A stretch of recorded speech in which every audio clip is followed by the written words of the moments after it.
Goeiemôre geliefdes en welkom weer eens by die Afrikaanse Evangeliese Kerk in Ierland.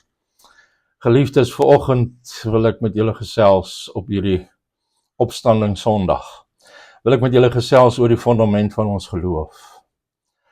Die fundament van ons geloof. En ek wyk so bietjie af van waarmee ek besig was in die sin dat ek is besig om kronologies deur Lukas te preek, maar vanoggend het ek nou so bietjie aangeskuif en sal weer teruggaan na die kronologie toe komende Sondag, maar vandag is ons skrifgedeelte uit Lukas 24 vanaf vers 1 tot 12. Lukas 24 vanaf vers 1 tot 12, die fundament van ons geloof.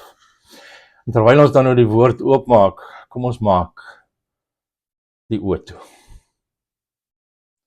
Hemelse Vader, Here, ons is so dankbaar om vanoggend by u voete by mekaar te kom, dat ons kan gesels en dat u met ons kan gesels en ons kan leer oor die fondasie, die fundament van ons geloof. Die opstanding uit die dood van ons Here Jesus Christus. Here, wil u nie asseblief elkeen wat vanoggend luister op 'n besondere manier seën, deur hulle ore oop te maak vir hierdie boodskap, Here, en hulle hart ontvanklik te maak, hulle verstand oop te maak, dat hulle dit kan begryp. En Here, dat hulle hierdie kan gebruik as die fondasie waarop hulle Christelike lewe sal bou. Hulle geloof sal bou. Here, en ek vra weer eens dat u my ook sal seën.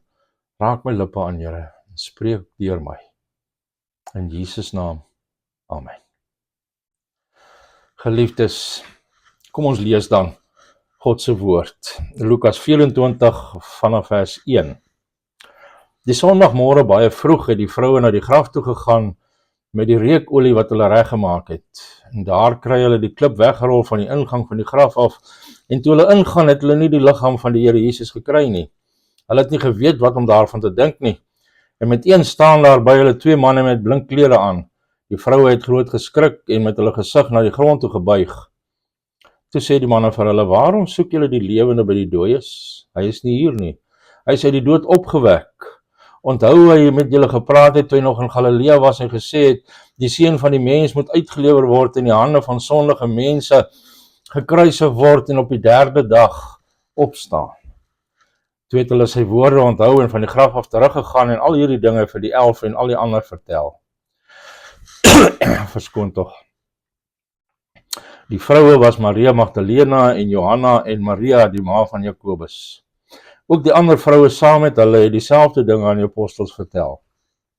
Maar vir hulle het hierdie verhaal maar onsin gelyk en hulle die vroue nie geglo nie. Petrus het egter opgespring en na die graf toe gehardloop. Toe hy daar vooroor buig, sien hy net die doeke. Vol verwondering oor wat gebeur het, is hy terug huis toe. Ons lees tot sover vanmôre. Mag die Here weer eens hierdie woorde ryklik aan ons seën. Geliefdes, miskien het jy al probeer om vir iemand of teenoor iemand te getuig wat gesê het: Christendom is goed vir jou, maar ek is nie in dit in nie. Ek het groot geluk gevind in my eie manier van glo, maar as dit vir jou werk, is dit wonderlik. En daardie soort denke is deurdringend in ons dag. Maar hoe gaan jy dit teë? Die wortel daarvan is die idee dat die geestelike sogenaamde waarheid relatief en subjektief is. En as sodanig is die enigste verifikasie daarvan is: werk dit, dan help dit jou. En as dit dan gebeur, dan moet dit mos geldig of waar wees. En miskien het jy met ernstige twyfel oor jou Christelike geloof geworstel. Hoe kan wetenskap en die Bybel met mekaar versoen word? Is die Christendom nie maar net gebaseer op legendes wat onder Jesus se volgelinge ontwikkel het nie? As die Bybel waar is, waarom van die mense wat nog nooit van Jesus gehoor het nie? Hoe kan God hulle tot die hel veroordeel as hulle nooit 'n kans gehad het om te glo nie? Hoe kan 'n goeie en liefdevolle God al die kwaad en lyding in hierdie wêreld toelaat? En hierdie en baie soortgelyke vrae kan jou met twyfel tuister. En alhoewel ek nie hierdie vraag individueel in hierdie boodskap kan hanteer nie, verskaf ons teks die nodige grondslag, die nodige fondasie, wat ons twyfel sal wegneem en ons in staat sal stel om vas te staan in ons geloof. In Lukas se verslag van die opstanding van Jesus Christus leer ons met ander woorde dat ons moet vertrou op die opgestane Here Jesus Christus, wat die fundament van die Christelike geloof is.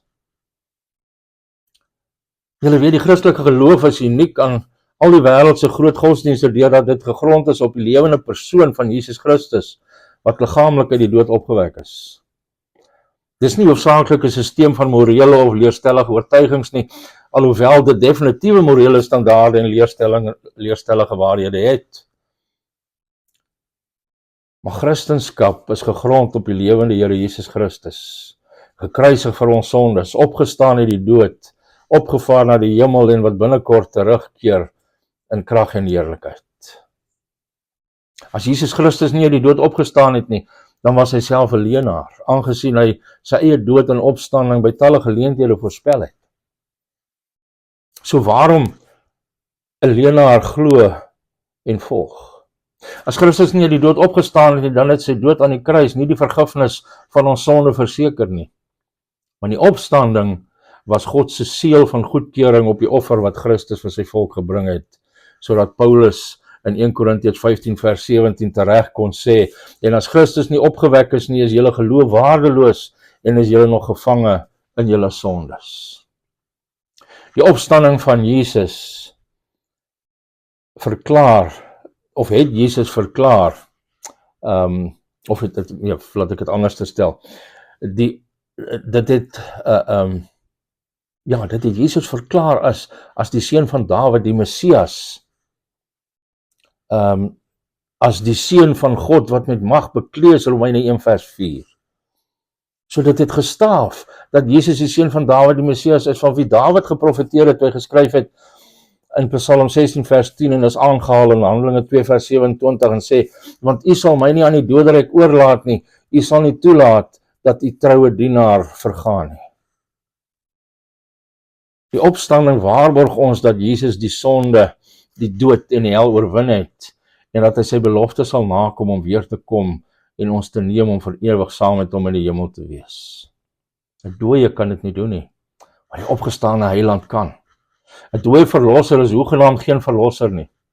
Alles in die Christendom berus dus op die historiese feit dat Jesus Christus uit die dood opgestaan het. Darrell Bock in sy boek, of sy kommentaar op Lukas, skryf, sonder opstanding is Christendom net nog 'n menslike benadering om God te bereik. Dit is leeggemaak van transformerende krag en hoop. Dit is 'n blote dop, nie die energie werd wat 'n mens daarin bestee nie. En dan sê hy verder, om in Christus te glo, is om nie net in sy voorbeeld te glo nie, maar in die krag van sy opstanding om nuwe lewe te gee. En daarom moet ons bevestig eerstens dat ons geloof berus op die historiese gebeurtenis van Jesus se liggaamlike opstanding, nie in subjektiewe ervaring of gevoelens nie. Watter bewys is daar vir Jesus se opstanding? As ons die hele hoofstuk sou insluit, dan kan ons meer byvoeg, maar in hierdie eerste 12 verse vind ons 'n aantal bewyse vir die opstanding. Eerstens, die dag van die opstanding. Die evangelies beklemtoon dat die opstanding op die eerste dag van die week plaasgevind het, wat ons vandag Sondag noem. Die feit dat die vroeë kerk die dag van aanbidding van die Joodse Sabbat, wat die Saterdag is, na Sondag verander het, kan slegs verklaar word deur die feit dat Jesus Sondagoggend uit die dood opgestaan het. En die apostels was almal deurdrenk van Judaïsme met sy streng onderhouding van die Saterdag as die dag van rus en aanbidding. So waarom sou hulle die heilige dag van Saterdag na Sondag verander? En ek wil net vandag noem, dit was definitief nie Konstantin wat die dag verander het, soos wat die Sewendag Adventiste en ander sabbatariërs ons wil wys maak nie. Maar dit was duidelik nie 'n strategiese beplanningsbesluit wat geneem is om die Christendom van Judaïsme te onderskei nie. Hy het dit eerder gedoen om die opstanding van Jesus te vier. So die Sondag, die eerste dag van die week, het die Here se dag geword, soos Openbaring 1 vers 10 sê. Die dag toe die kerk bymekaar gekom het vir aanbidding en onderrig, sê Handelinge 20 vers 7 vir ons. En terwyl ek besef dat Sondag in Joodse en Moslem en Hindoe kulture 'n normale werksdag is wat dit moeilik maak vir Christene om by mekaar te kom, glo ek dat ons 'n spesiale betekenis moet heg aan die bymekaarkoms op 'n Sondag om hom te aanbid. En baie progressiewe westerse kerke, veral in Amerika, bied nou Vrydag en Saterdag aand eredienste aan as alternatief vir Sondag.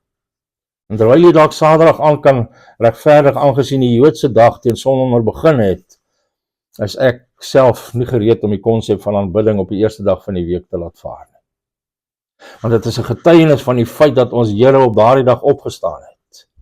En terwyl dit toelaatbaar is, alhoewel daar geen Bybelse presedent daarvoor is nie, om een Sondag per jaar as opstanding of Paasondag te vier soos ons dan vandag doen, behoort elke Sondag opstanding Sondag saam met die Here se volk te wees. Ons aanbid Sondag om fees te vier en te verkondig dat ons verlosser uit die dood opgestaan het. En dan die tweede bewys, die verskuifde klip. Markus 16 vers 3 teken die vroue aan wat op pad na die graf praat en sê, wie sal vir ons die klip voor die ingang van die graf wegrol? Lukas teken bloot die feit aan dat hulle die klip weggerol gevind het toe hulle daar aankom. En hierdie klip sou 'n groot, ronde klip wees wat in 'n groef voor die graf geplaas is en wat baie swaar is. En dit sou verskeie sterk manne gekos het om daardie klip uit die groef te rol. En die Romeinse soldate wat die graf bewaak het, sou nie die klip verskuif het nie en ook nie toegelaat het dat iemand anders dit doen nie. Matteus 28 vers 2 sê dat 'n engel van die Here die klip verskuif het. En hy het dit nie gedoen sodat Jesus kon uitkom nie, maar sodat die getuienis van die opstanding kon inkom om te verifieer dat die graf werklik leeg was. Jare gelede het 'n prokureur genaamd Frank Morrison probeer om die bewyse vir die opstanding te weerlê. En terwyl hy die lewe van Jesus waardeer het, het hy gedink dat vroeë volgelinge die mite van die opstanding aan die verhaal van Jesus maar net aangeheg het. Maar terwyl hy die feite met sy regsagtergrond en opleiding ondersoek het, het hy uiteindelik 'n topverkoper boek geskryf, Who Moved the Stone, waarin hy die bewyse van Christus se opstanding uiteengesit het. En die derde bewys, die leë graf. En terwyl kritiseer 'n aantal ooreenstemmingsprobleme tussen die verskillende evangelieverslae van die opstanding uitgewys het, kan niemand die feit ontken dat die graf leeg was nie. As die graf nie leeg was toe die apostels die opstanding van Jesus uit die dood begin verkondig het nie, dan sou die Joodse leiers na die graf gemarseer het, die liggaam voortgebring het en die disippels sou uit die stad uitgelag en uitgejaag gewees het. Diegene wat die feit van die opstanding ontken, het verskeie maniere om die leë graf te verduidelik. Maar nie een van hulle verduidelikings is aanneemlik nie. Die eerste is Jesus se vyande kon die liggaam gesteel het. Maar hulle het geen motief gehad om dit te doen nie en hulle sou dit voortgebring het om die disippels se prediking te praat, te blus. En boonop is die graf bewaak om enige diefstal van die liggaam te voorkom.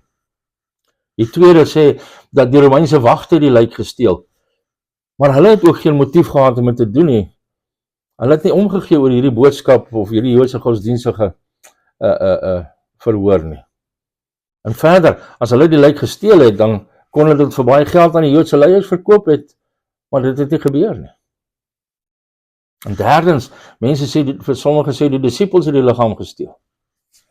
Maar die Joodse leiers het hierdie teorie probeer bevorder. Ons sien dit in Matteus 27, vanaf verse 63 tot 66, en weer in Matteus 28, vers 11 tot 15. Maar die Romeinse wagte sou dit verhoed het, want hulle sou nie hulle lewens gewaag het vir omkoopgeld nie, want die straf om nie behoorlik hulle wagbeurt te staan nie, was die doodstraf.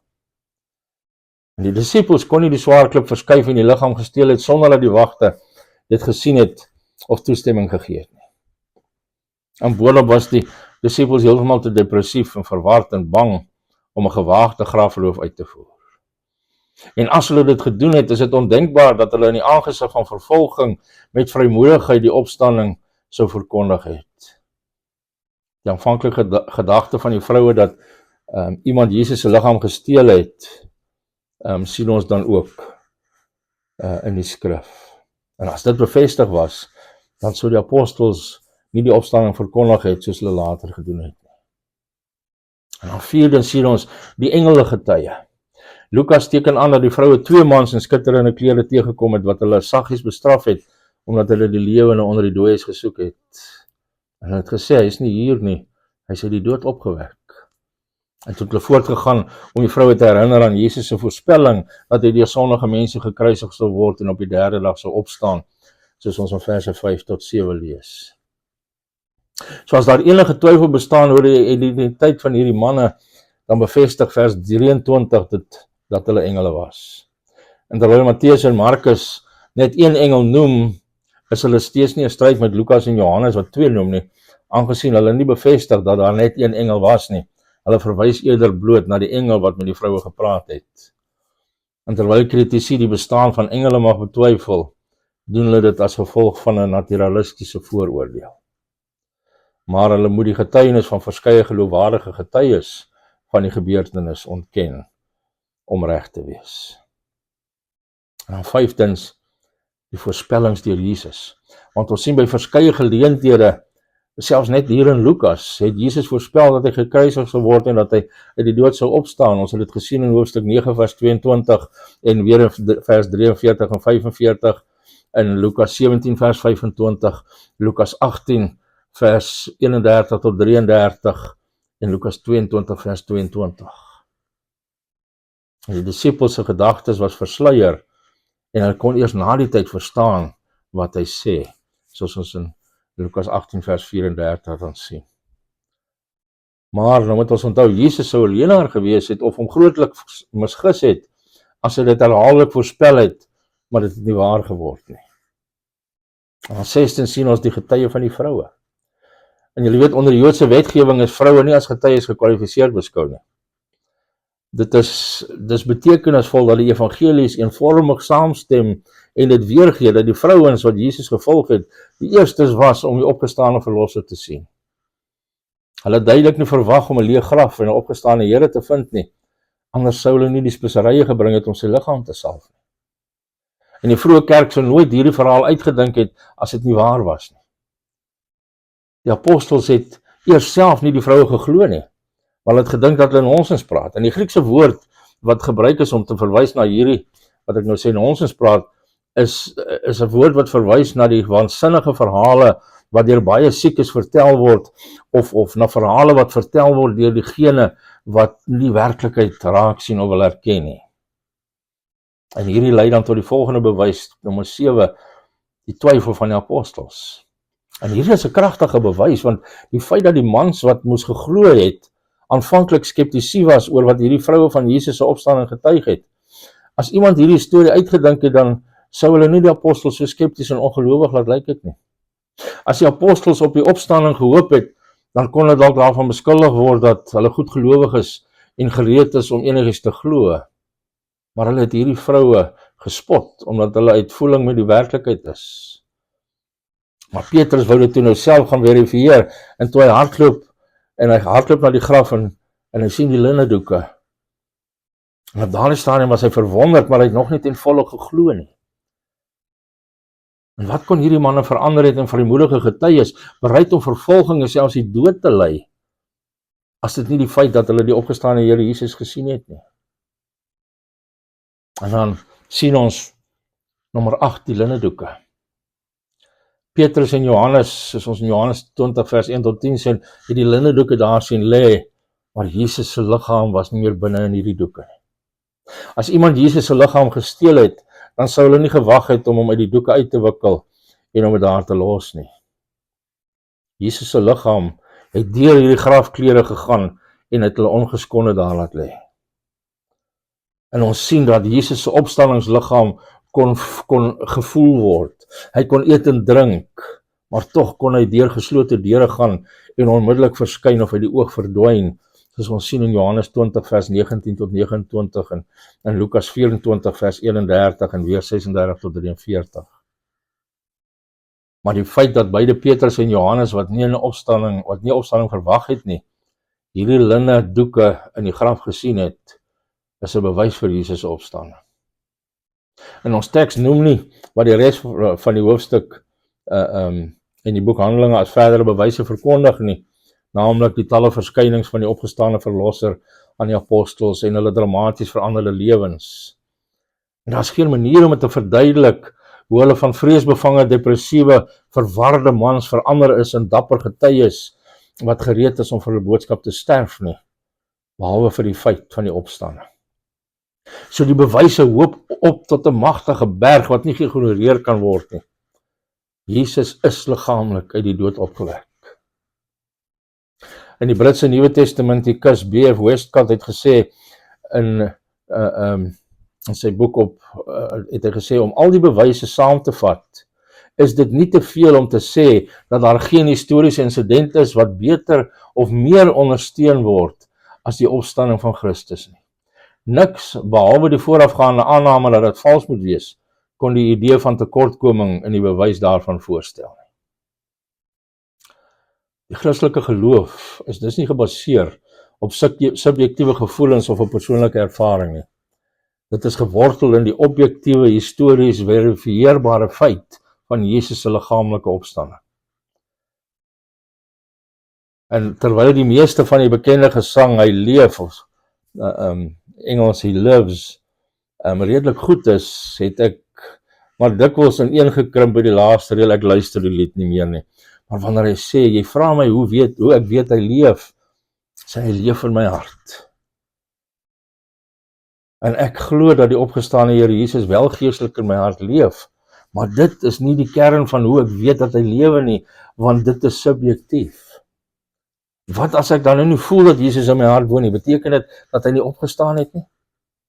Wat as 'n onsedelike persoon of iemand op dwelm sê dat Jesus in sy hart woon? Is dit waar net omdat hy voel dit is waar? Nee, geliefdes, dit is waar dat Jesus leef, want daar is vaste bewyse daarvoor. Dit is waar of mense dit glo of nie glo nie. Dit is waar of mense dit voel of nie voel nie. Dit is waar omdat dit in die geskiedenis gebeur het en dit word weer geverifieer deur talle reëls van soliede bewyse. En jy kan dalk dink, as die bewyse dan so oortuigend is, hoekom glo meer mense dit nie? En die antwoord is, mense weier om in die opstanding te glo, omdat dit morele implikasies het, wat hulle nie in die gesig sal wil staar nie. Want as Jesus opgestaan het, dan is hy die regmatige Here van almal. Dit beteken dat hy die komende regter van die hele aarde is. Dit beteken dat ek van my sonde af moet draai en onder sy heerskappy moet lewe.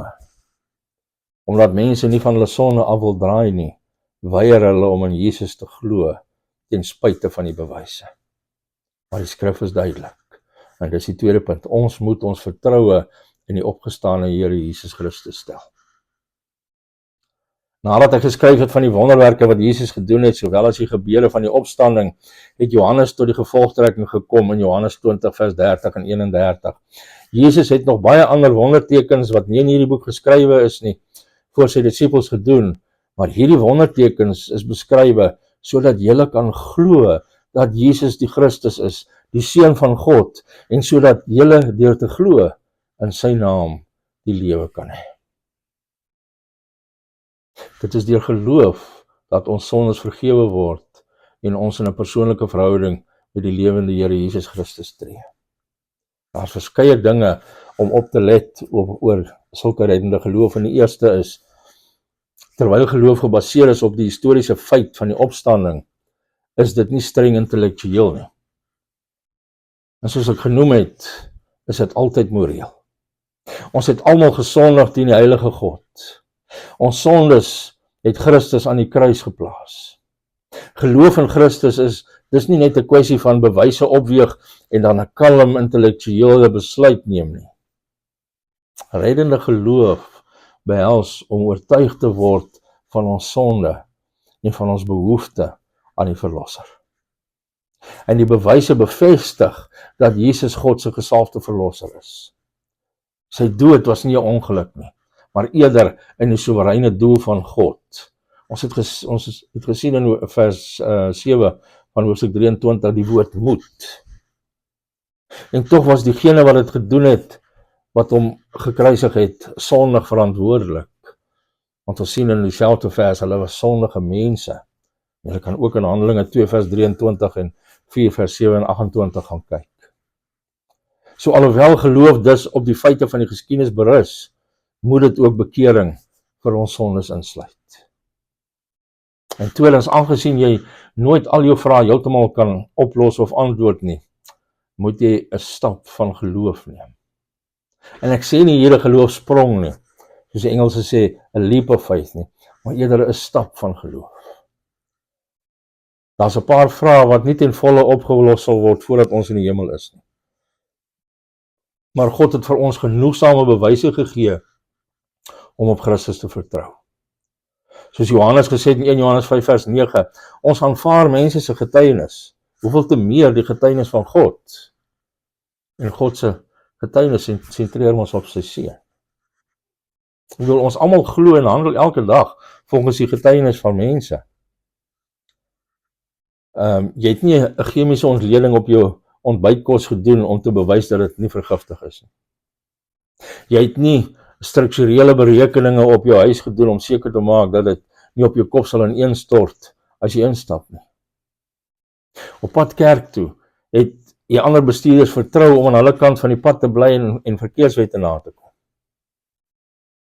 So wat ek wil sê, as ons dus die onsekere en wispelturige weë van mense glo, dan het ons geen verskoning om nie die God te glo wat nie kan lieg nie.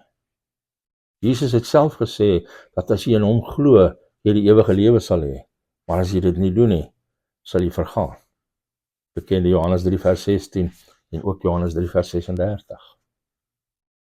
Nou ons derde punt vanmôre, ons geloof groei deur verskeie stadiums.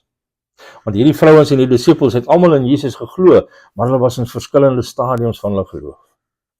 Die vrouens was duidelik lief vir Jesus, maar hulle het nog nie sy woord geglo dat hy uit die dood sou opstaan. Want anders dan sou hulle nie die speserye gebring het om hom te kom salf nie. Maar toe die engel hulle bestraf en aan Jesus se voorspelling herinner het, het dit gelyk of hulle geglo het, al het die apostels hulle bespot.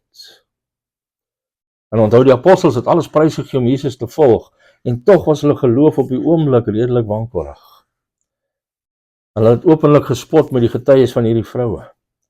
En dit het egter gelyk of Petrus daarin bereid was om dit self na te gaan, maar hy was op hierdie stadium verwonderd, hoewel hy nog nie ten volle geglo het nie. En in die volgende voorval sien ons die manne op die Emmauspad wat geglo het, en volgens vers 25, tog traag van hart was om te glo in alles wat die profete gespreek het. Die punt is, dat hulle almal op verskillende stadiums in hulle geloof was. Maar gelukkig wys hierdie storie vir ons dat ons genadige Here genadig is om ons te red met net 'n klein mosterdsaadjie van geloof. En hy is geduldig om ons nie af te gooi of weg te gooi wanneer ons geloof wankel nie. Tog is ons verantwoordelik om in ons geloof te groei, om te leer glo in alles wat die Bybel bevestig. En ek wil afsluit deur te sê, onthou altyd dat ons geloof in die lewende Here Jesus Christus moet wees, in hom, nie net in leerstellings of morele standaarde nie.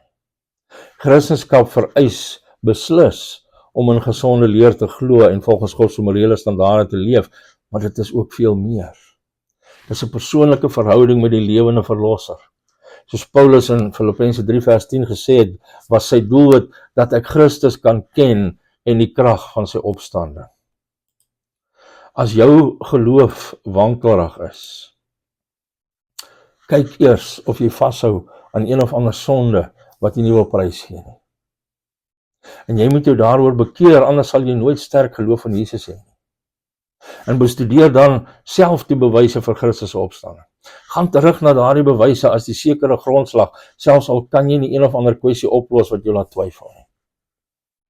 En ten slotte, koei ek nou 'n persoonlike gemeenskap met die lewende Here Jesus, wat homself vir jou sonde gegee het.